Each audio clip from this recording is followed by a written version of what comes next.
زندگی آخر رلا ہی دیتی ہے، پھر چاہے ہم اپنے ماں باپ کے کتنے ہی لاڈلے کیوں نہ. ڈو یو تھنک کہ زندگی واقعی اتنی مشکل ہے؟ بالکل. اصل میں دنیا کی سب سے جو غیر یقینی چیز ہے نا وہ زندگی ہے، اور سب سے یقینی چیز موت ہے. تو زندگی میں نا وہ ارادے ٹوٹتے ہیں اور آہستہ آہستہ غم آتے ہیں اور آپ کو پتہ چلتا ہے کہ ٹھہرنا مشکل ہی ہے. لیکن جو اللہ کے ساتھ رجوع کر لیتے ہیں ان کو یہ بات سمجھ لگتی ہے کہ جانا تو ہم نے ہے، لیکن جانے سے پہلے کچھ کام تو کرنے ہیں نا. تو وہ جو کام میں مصروف عمل، ابھی ہم بات کر رہے تھے کہ جو اللہ کے کام کر رہا ہے، جو مصروف ہے، تو پھر وہ ان چیزوں کو اپنے اوپر، اس غم کو اپنے اوپر حاوی نہیں ہونے دیتا. حضرت واصف رحمۃ اللہ ایک شعر پڑھا کرتے تھے کہ غم بھی گزشتنی ہے، خوشی بھی گزشتنی، کر غم کو اختیار کے گزرے تو غم نہ ہو. تو یعنی کہ غم کو قبول کرنا ہے، اس کو ریڈ کرنا ہے، اور اس میں نا بڑا لیسن ہے.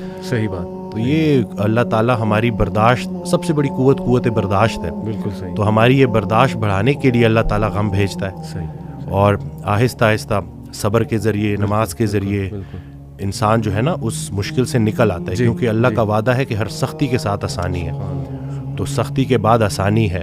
اور اکثر لوگ جو نا امید ہو جاتے ہیں نا، تو اللہ کی رحمت سے نا امید ہونا اصل میں اپنے مستقبل سے نا امید ہونا ہے. ایک آڈیو میں وہ بیان کر رہے تھے حضرت، تو انہوں نے کہا کہ پورا سرنڈر کرنا ہے. تو جواب آیا کہ حضرت اتنی کمزور صلاحیتوں کے ساتھ پورا سرنڈر کیسے کرو؟ تو انہوں نے کہا کہ تم پورا سرنڈر کرو، تمہاری صلاحیتیں بھی پوری ہو جائیں گی. سبحان اللہ. تو یہ ہے کہ جب آپ پورا سرنڈر کرتے ہو نا، یہ جو اپنی کارسازی نکالو گے تو کارساز کی کارسازی سمجھ آئے گی نا.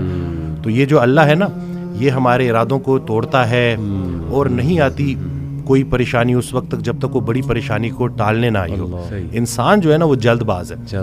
وہ کہتا ہے کہ بس میرے اللہ کو اپنے مطابق چلانا چاہتا ہے. صحیح بات. اور اللہ نے ہمارے لیے کتنی خیر رکھی ہوئی ہے، کتنی آسانی رکھی ہوئی ہے. ہمیں خوش کرنے کے لیے اللہ کے پاس اتنا کچھ ہے، لیکن ہم جلد بازی میں اور نا امیدی میں اس سے محروم ہو جاتے ہیں. اور شیطان جو ہے نا وہ ہماری رگوں میں خون کی طرح دوڑتا ہے. صحیح. تو اس کا طریقہ واردات ہے ہی یہ وسوسہ دینا.